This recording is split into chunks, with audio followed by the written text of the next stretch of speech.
Turn off the lights. Turn off every distraction around you. Right now, I want you to dial the clock back to the early morning hours of August 21st, 1942. The location is the South Pacific, the island of Guadalcanal. Close your eyes and take a deep breath. Can you smell it? That is the scent of rotting jungle vegetation, mixed with the salt of the sea breeze and something more insidious. The smell of gun oil, stale sweat, and the acidic stench that the human body emits when it is paralyzed by pure terror. It is a dead silence, pitch black. The moon is choked off by heavy storm clouds. You cannot see your hand in front of your face, but this darkness is a lie. Directly ahead of you, across the slow-moving shallow, Ilu River, mistakenly called the Tenaru on the maps, lies the jaw of the most powerful industrial beast in human history. And behind you are 900 pairs of eyes, fanatical, starving, burning with a hellish fire. The air is hot and wet, clinging to you like a suffocating blanket. Sweat drips from the rim of your steel helmet into your eyes, stinging, but you do not dare wipe it away, because right here on this narrows and bara slaughter is counting down. Its final minutes, a slaughter that will shatter the destiny of the Japanese Empire and crush the myth that spirit conquers matter into dust. This is not a movie. This is the visceral reality of what history would come to call the Battle of the Tenaru. It is the precise moment in the Pacific War where the ancient code of Bushido slammed head first into the wall of modern industrial steel. If you could float above this scene with a god's eye view, you would see a contrast so absurd it defies logic. On one side of the river stands the Ichiki Detachment, led by Colonel Kyo and A.O. Ichiki. Look at these soldiers. They are the cream of the Imperial Japanese Army. They have swept through Guam and Southeast Asia undefeated. They believe in the night attack. They believe that the Emperor's will creates a shield that bullets cannot penetrate. Colonel Ichiki stands in the shadows of the coconut grove, a cold sneer on his face. His intelligence officers told him that the Americans across the river are a rabble. Disorganized, soft, a merchant army recruited from dance halls and bars in California. He believes that the moment these Americans hear the roar of the Imperial Army, the moment they see the cold glint of steel, they will break. They will run like frightened rabbits. Ichiki is so confident that he did not even wait for the rest of his regiment. He thinks bringing 900 men is overkill. To him, this is not a siege, it is an armed parade. But on the other side of the river, lying in foxholes, are the men of the 2nd Battalion, 1st Marines. They are not sleeping. They are terrified, yes, but they are not rabbits. In front of them lies a web of barbed wire, strung tight enough to snap an egg. Behind the wire are heavy machine gun nests with overlapping fields of fire, meticulously calculated by engineers, and in the camouflaged bunkers. The crews are loading their cannons, but they are not loading armor-piercing shells. They are loading 37mm rounds of canister shot. This is not artillery. It is a giant shotgun. At 2 in the morning, the silence breaks. It does not start with a gunshot. It starts with a scream. Banzai. The sound tears through the night. Shrill and inhuman, followed instantly by the roar of hundreds of throats. A flare pops overhead, bathing the sandbar in a ghostly pale light. In the sights of the Marine machine gunners, the empty beach suddenly vomits forth a wave of cocky figures. The Japanese soldiers, bayonets fixed on their Arisaka rifles, surge forward like a broken dam. They splash through the knee-deep water, running straight up the gut. They do not seek cover. They do not use tactics. They just run, convinced that their flesh is harder than iron. This was Ichiki's master plan.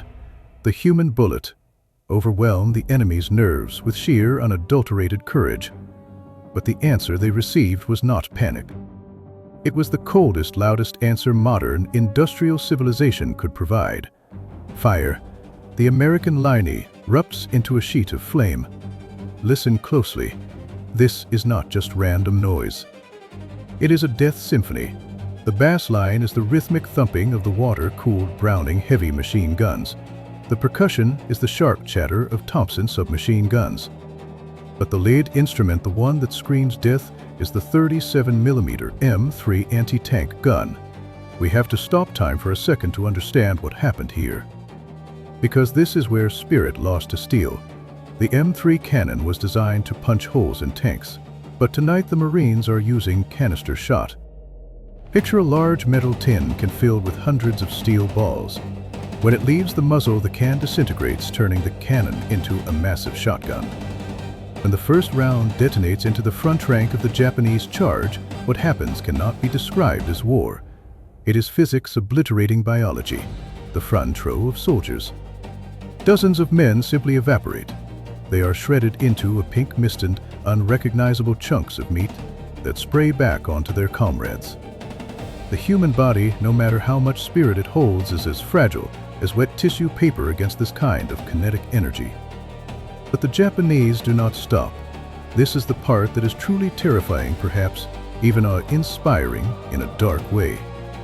Even as their friends are turned into ground, meet the second wave steps over the mangled limbs, wading through the blood-slicked water, screaming 10, no hike a Banzai. Colonel Ichiki watches through his binoculars, his knuckles white on the hilt of his katana. He cannot compute this. By all his training, the enemy should be fleeing. Why is the fire not stopping? Why are those machine guns operating like tireless factory machines? Because he is facing the United States Marines. These American kids who chew gum and curse and listen to just are professionals. In the business of operating killing machines, they are cold and deficient. The Marine gunners are working with a grim industrial rhythm. They swap out red-hot barrels while the coolant water boils and hisses steam. Assistant gunners feed belts of ammunition, clearing jams, ignoring the screaming men rushing at them. They stop seeing people, they see targets. They see coordinates. The bodies on the sandbar begin to pile up. This is not a figure of speech. They are physically stacking. By 3 in the morning, the mouth of the river is choked. The dead lie in layers, blocking the flow of water, turning the river into a sludge of blood that seeps slowly into the ocean. The pile becomes so high that the Marine gunners have a problem.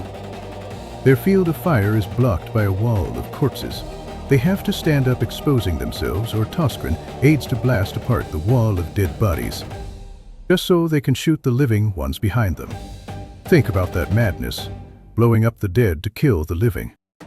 Yet amidst this slaughter, through sheer fanatical force of will, some Japanese soldiers actually reach the wire.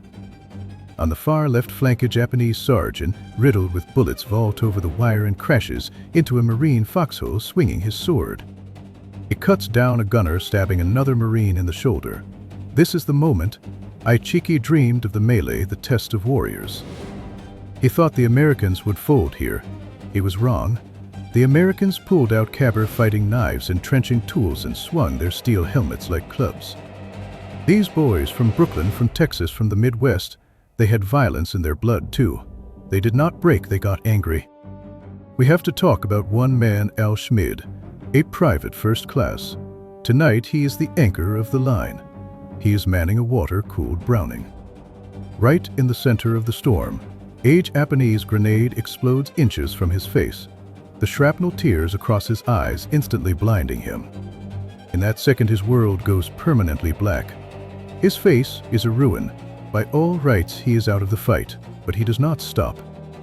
He screams into the darkness, "Just tell me where they are." His assistant gunner, wounded himself, whispers directions into his ear. Schmid, blind and bleeding, operates the gun by touch and sound. His fingers are blistered from the heat of the weapon, but adrenaline has erased the pain. It becomes a pure extension of the machine. The next morning, they would find over 200 dead Japanese soldiers fanned out in front of his position. This was the soft merchant soldier Ichiki despised. Time drags on. The eastern sky begins to turn a pale gray. For the attacker's sunrise is a death sentence. The darkness was their only cover. Now the sun will strip them naked before the fire. The Ichiki Detachment is broken. 917 men started this. Less than half are still breathing. They are pinned down on the edge of the coconut grove, hiding behind the wall of their own dead on the sandbar. If this were a rational battle, the commander would retreat. But Ichiki does not know the word. He only knows G-Y-O-K-U-S-A, eye shattering like a jewel. He is still fantasizing about one last charge, but General Van de Grift, the Marine commander, is done playing defense. Now it is time for the steel to push back. At 10 o'clock in the morning, the ground begins to shake. A low guttural rumble drowns out the rifle fire from the rear of the Marine lines. 5 M3 Stuart light tanks emerge. In Europe against German panzers, these light tanks were obsolete, but here in the coconut groves of Guadalcanal against infantry with no anti-tank weapons, they are invincible iron monsters. The tanks form a line and roll into the grove. What happens next is perhaps the grisliest scene of the entire campaign. The tanks do not just fire their cannons, they spray the bushes with machine gun fire, and then they drive over them. The order was simple: clear the area. Japanese soldiers fire their rifles at the armor, the bullets spinging off uselessly like hail on a tin roof. Some try to rush the tanks with magnetic mines only to be cut in half by the coaxial machine guns. The tank tracks grind forward, pulling mud palm fronds equipment and human bodies into the mechanism. It does not matter if you are alive or dead. To a 30-ton machine, all flesh is the same, the sound of bones snapping under the treads is audible even over the roar of the engines. A Marine tanker later recalled, as we drove through, it felt like running over bags of wet popcorn. The sensation came up through the steering levers. I knew I was crushing bones, but I could not stop. If I stopped, they would swarm us. Simultaneously, the sky buzzes with wildcat fighters. They swoop low, strafing the fleeing survivors. On the beach, behind the tanks, the infantry advances. It is a three-dimensional cage of death. The Ichiki Detachment, the pride of the Empire, is trapped like rats. Behind them is the ocean. In front of them is the steel monster. Some choose the final exit. They pull the pins on their grenades not to throw, but to hold against their chests. Dull thumps echo through the grove as men choose self-destruction over capture. By 3 o'clock in the afternoon, it is over. The mouth of the Tenaru River returns to silence. But it is a silence more horrifying than the noise. The sandbar is no longer white, it is blackened reed. Bodies are stacked like corewood, some frozen in mid-scream, others blasted into unrecognizable shapes. The tropical sun begins to bake the dead, and the smell of blood draws clouds of flies, so thick their buzzing drowns out the surf. The Marines walk through the carnage stunned. The math does not make sense.